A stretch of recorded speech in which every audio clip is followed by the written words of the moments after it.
বিশ্বের সবচেয়ে বড় হিমশৈলটির নাম A23A।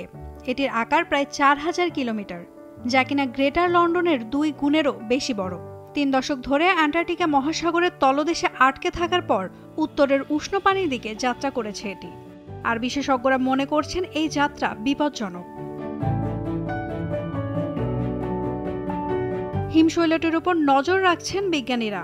এটি যদি হিসাব মতো সাউথ জর্জিয়া দ্বীপে গিয়ে আটকে যায়, তাহলে লাখ লাখ শিল, পেঙ্গুইন এবং অন্যান্য সামুদ্রিক পাখির ক্ষতির কারণ হবে। ওই অঞ্চলে প্রাণীরা বিচরণের তৃণভূমি হারাবে। A23A নামের এই হিমশৈলটি 1986 সালে অ্যান্টার্কটিকা থেকে বিচ্ছিন্ন হয়েছিল, তবে তার পরপরই উপকূলের কাছে আটকে যায়।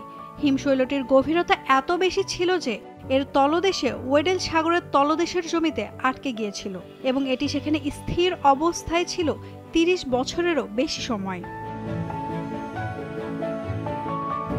বিজ্ঞানীদের ধারণা A23A আইসবার্গটি সরতে সরতে শেষমেশ অ্যান্টার্কটিক মহাসাগর থেকে আটলান্টিক মহাসাগরে গিয়ে পৌঁছাবে। সেখানে এই আইসবার্গকে উষ্ণ পানির মোকাবেলা করতে হবে। এক পর্যায়ে তা ভেঙে টুকরো টুকরো হয়ে গলে যাবে। জলবায়ু পরিবর্তনের ব্যাপক প্রভাব পড়তে শুরু করেছে অ্যান্টার্কটিকায়। গত বছরের শীতে সমুদ্রে বরফের পরিমাণ সর্বনিম্ন স্তরে পৌঁছেছে। নাটকীয়ভাবে অঞ্চলটিতে বরফের পরিমাণ কমেছে, যা আশঙ্কার বলে মনে করছেন বিজ্ঞানীরা। গবেষণায় জানা গেছে, জলবায়ু পরিবর্তনের কারণে গ্রিনল্যান্ডের প্রতি ঘন্টায় গড়ে 30 টন বরফ গলছে, যা আগের সমীক্ষার তুলনায় 20% বেশি। বিজ্ঞানীদের আশঙ্কা, এই বরফ গলা পানি সমুদ্রে মিশে যাচ্ছে। এর পরিণতি অত্যন্ত ভয়াবহ হতে পারে। কয়েক দশক ধরে বিশ্বব্যাপী উষ্ণতা বাড়ার কারণে গ্রিনল্যান্ডে ব্যাপক হারে বরফ গলছে।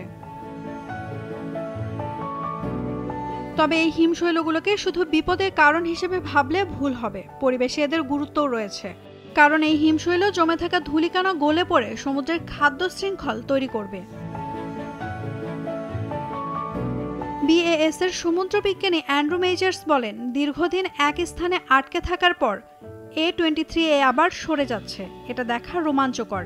এর আগে অ্যান্টার্কটিক মহাসাগর থেকে যেসব বড় হিমশৈল সরে গেছে, A23A সেই একই পথ অনুসরণ করে কিনা আমরা তা দেখতে উৎসুক। নাওমিনা স্টেইন, ডেইলি সান।